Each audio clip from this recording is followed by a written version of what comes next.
नमस्कार बंधुरा तनुश्री रान्नाघरे आपनादेर सबाइके स्वागत। आज आमी चले एसेछि अन्य एकटा रान्ना निये। आज आमी तैरी करब एँचोड़ेर कालिया। एँचोड़ेर कालिया करार जोन्नो प्रधान उपकरणई हलो एँचोड़। आमी प्रथमे एँचोड़टाके एकटु गरम जले दिये भापिये नेब। देखुन आमी ग्यासे कड़ाइयेर मध्य जल दिये दियेछि, जलटा बेश गरमो हये एसेছে। एबार आमी जलेर मध्य अल्प एकटु नुन और अल्प एकटु हलुद दिये देब।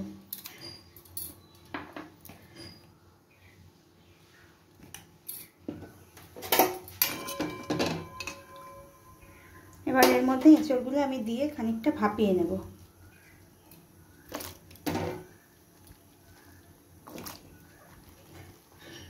এঁচড়গুলো সেদ্ধ হতে হতে আমি দেখে নিই আর কি কি উপকরণ ব্যবহার করছি।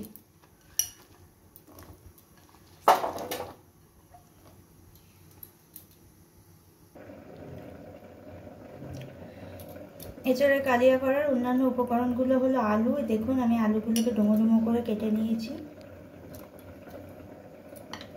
নিয়েছি পেঁয়াজ, আমি এখানে 3টে বড় সাইজের পেঁয়াজ নিয়েছি, পেঁয়াজটাকে কুচি করে নিয়েছি। নিয়েছি কয়েকটা রসুন, 1.5 ইঞ্চি মতো আদা নিয়েছি আমি এখানে, আর নিয়েছি কটা কাঁচা লঙ্কা। নিয়েছি 3 টিস্পুন গোটা জিরে, আমি আদা আর জিরেটাকে একটা ফাইন পেস্ট করে নেব। 1 টিস্পুন ধনে, একটা বড় সাইজের টমেটো আমি কেটে রেখেছি, এটাকে পেস্ট করে নেব। নিয়েছি স্বাদ মতো নুন, হলুদ, চিনি, আর ফোড়নের জন্য আছে শুকনো লঙ্কা, তেজপাতা আর কিছুটা গোটা জিরে। চলুন এবার দেখে নিই কীভাবে তৈরি করছি এই আমি এঁচড়ের কালিয়া। দেখুন আমার এঁচড়টা ভাপানো হয়ে গেছে, নরম হয়ে গেছে দেখুন, এই দেখুন। এবার আমি এটাকে গ্যাস অফ করে এটাকে নামিয়ে নেব। আমি গ্যাসে কড়াই বসিয়ে দিয়েছি, কড়াইয়ে কিছুটা তেলও দিয়ে দিয়েছি। প্রথমে আমি আলুগুলোকে ভালো করে ভেজে নেব।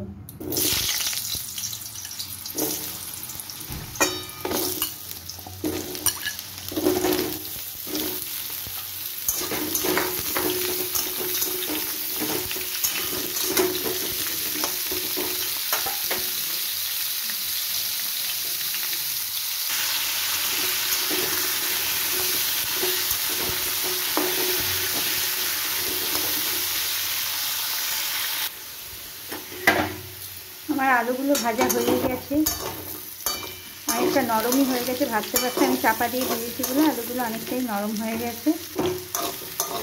এবার আমি এটাকে তুলে নেব।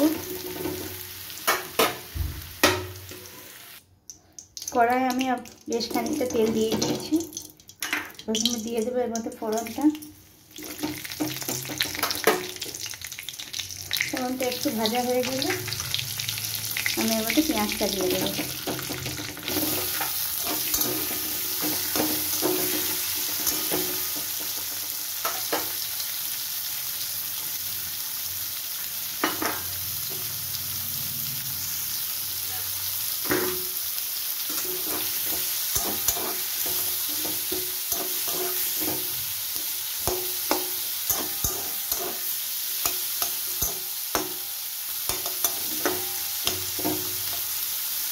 পেঁয়াজটাকে 5-6 মিনিট ভেজে নেব ব্রাউন কালার করে, তারপর অন্যান্য উপকরণগুলো এর মধ্যে দিয়ে দেবো।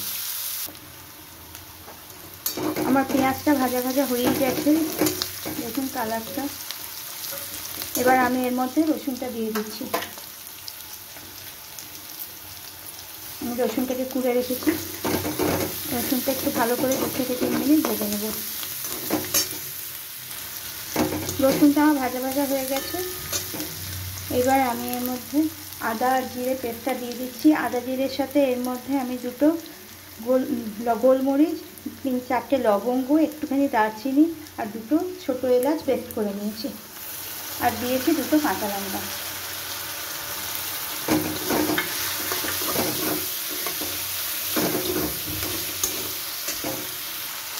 মশলাটা আমার ভাজা ভাজা হয়ে এসেছে।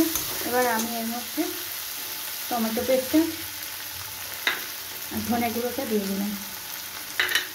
এটা দিয়ে একটু নাড়াচাড়া করে আমি নুন হলুদটা দিয়ে দিচ্ছি।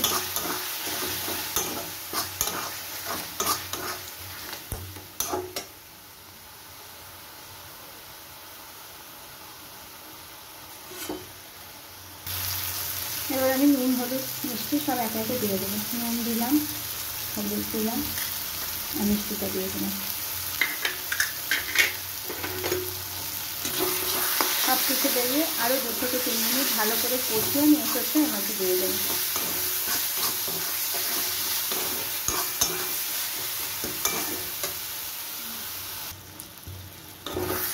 এবার আমি এর মধ্যে এঁচোড় আর আলুটা দিয়ে দেবো। দেখুন এঁচোড়টা আমি জল ঝরিয়ে রেখেছি।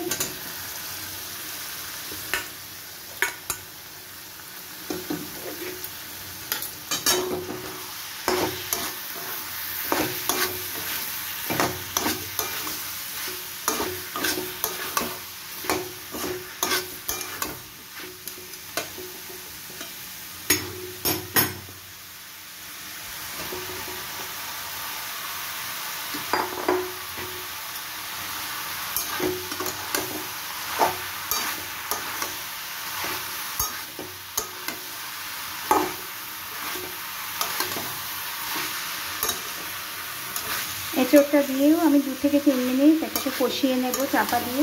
তারপর আমি এতে জল দিয়ে দেবো।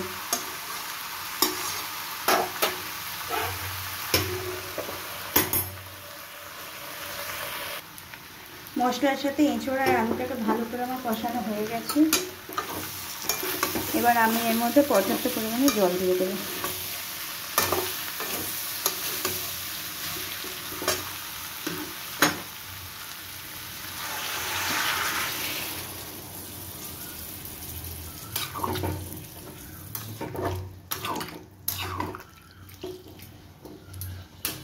এটাকে আমি আর চাপা দেব না, কারণ আমার এঁচোড়টা আগের থেকে একটু ভাপানো আছে আর আলুটাও অনেকটাই নরম হয়ে গেছে ভাজতে ভাজতে, তাই আর চাপা দেওয়ার দরকার নেই।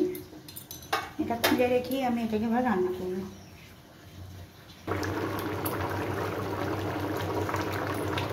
দেখুন আমার তরকারিটা কি সুন্দর ফুটছে। আমি এই পর্যায়ে এর মধ্যে 2টো কাঁচা লঙ্কা দিয়ে দিচ্ছি।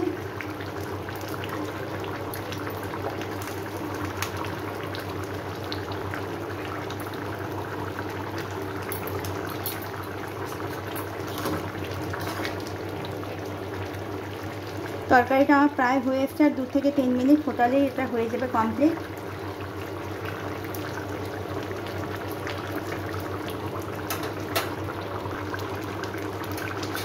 আমার রান্না পুরো কমপ্লিট হয়ে গেছে। আমি সব শেষে এর মধ্যে 1/2 টিস্পুন মতো গরম মশলা গুঁড়ো দিয়ে দিলাম। এবার আমি গ্যাসের ফ্লেম অফ করে দিচ্ছি। আমি এটাকে সার্ভিং বলে ঢেলে দেবো।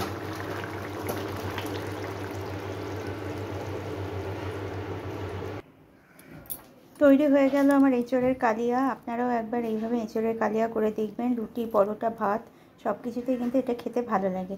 আর আমার রান্না যদি আপনাদের ভালো লেগে থাকে তাহলে প্লিজ আমাকে লাইক, শেয়ার, সাবস্ক্রাইব করবেন। আজ এই পর্যন্তই থাক, ফিরে আসবো অন্য কোনো ভিডিও নিয়ে। আপনারা ভালো থাকবেন, সুস্থ থাকবেন।